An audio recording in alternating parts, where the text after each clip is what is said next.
انہیں اللہ کے نبی کا پیغام پہنچایا۔ مولا علی علیہ السلام نے خوشی خوشی حضرت سعد کو 200 درہم سے زیادہ کی رقم دے دی۔ پھر حضرت سعد حضرت عمر بن خطاب رضی اللہ تعالیٰ عنہ کے پاس پہنچے اور انہیں اللہ کے نبی کا پیغام پہنچایا۔ حضرت عمر بن فاروق رضی اللہ تعالیٰ عنہ نے بھی خوشی خوشی حضرت سعد کو 200 درہم سے زیادہ رقم پیش کی۔ ایسے ہی حضرت صاحب نے حضرت عبد الرحمن رضی اللہ تعالیٰ عنہ سے بھی رقم لی۔ رقم لینے کے بعد حضرت سعد رضی اللہ تعالیٰ عنہ چل پڑے۔ وہ بہت خوش تھے کیونکہ انہیں وہ سب مل چکا تھا جس کی انہیں ضرورت تھی، جس کا انہوں نے نبی کے دربار میں جا کر شکوہ کیا تھا۔ ایک خوبصورت لڑکی سے نکاح، اس کے حق مہر ادا کرنے کے لیے 400 درہم اور کام کرنے کے لیے کچھ رقم بھی مل چکی تھی۔ حضرت سعد رضی اللہ تعالیٰ عنہ اپنے آپ سے کہنے لگے، لڑکی کو لینے میں بعد میں جاؤں گا، پہلے بازار سے کچھ سودا خرید لوں۔ 400 درہم تو حق مہر کی رقم ہو گئی، باقی بچی رقم سے کچھ کپڑے خرید لیتا ہوں اور کھانے پینے کا کچھ سامان، تاکہ میرا کام چل سکے اور میرے گھر کی مشکل آسان ہو جائے۔ جب خریداری کی غرض سے حضرت سعد رضی اللہ تعالیٰ عنہ بازار میں داخل ہوئے تو ان کے کان پر ایک آواز پڑی، اے اللہ کے بندو، اللہ کے راستے میں نکلو۔ بس یہ سننا تھا کہ حضرت سعد رضی اللہ تعالیٰ عنہ کے قدم زمین پر جم گئے۔ ان الفاظ نے حضرت سعد رضی اللہ تعالیٰ عنہ کے دل میں موجود اپنی بیوی اور اپنے گھر کے متعلق خیالات اور جذبات کو ٹھنڈا کر دیا۔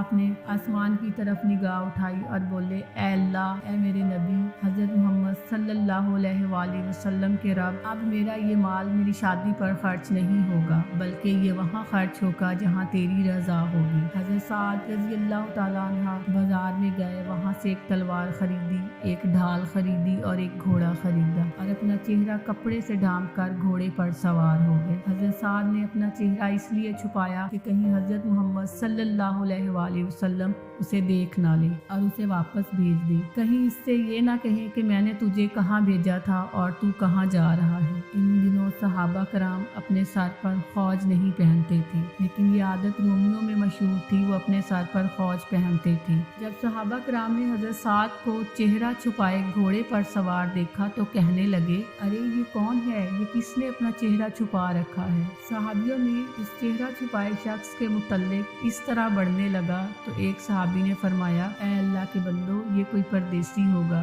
جو دین اسلام کی سربلندی کے لیے ہماری مدد کو آیا ہوگا۔ حضرت سعد رضی اللہ تعالیٰ عنہ میدان جنگ میں اترے اور لڑائی کے دوران ان کے گھوڑے کو ایک تیر لگا، گھوڑا زمین پر جا گرا اور مر گیا۔ حضرت سعد رضی اللہ تعالیٰ عنہ بھی گھوڑے کے ساتھ زمین پر گرے تھے، جلدی جلدی اٹھے، اپنے بازو اوپر چڑھائے اور پھر سے کافروں کے خلاف جنگ لڑنے کے لیے تیار ہوئے۔ کیونکہ حضرت سعد رضی اللہ تعالیٰ عنہ کا رنگ کالا تھا، اسی لیے جب حضرت محمد صلی اللہ علیہ وآلہ وسلم کی نظر ان کے بازو پر پڑی تو آپ صلی اللہ علیہ وآلہ وسلم نے فرمایا، تو مجھے سعد نظر آتا ہے۔ حضرت سعد رضی اللہ تعالیٰ عنہ نے عرض کیا، اے اللہ کے رسول، میرے ماں باپ آپ پر قربان، میں سعد ہی ہوں۔ حضرت محمد صلی اللہ علیہ وآلہ وسلم نے فرمایا، سعد خوشخبری لے، تو جنتی ہو گیا، تو خوش بخت ہو گیا۔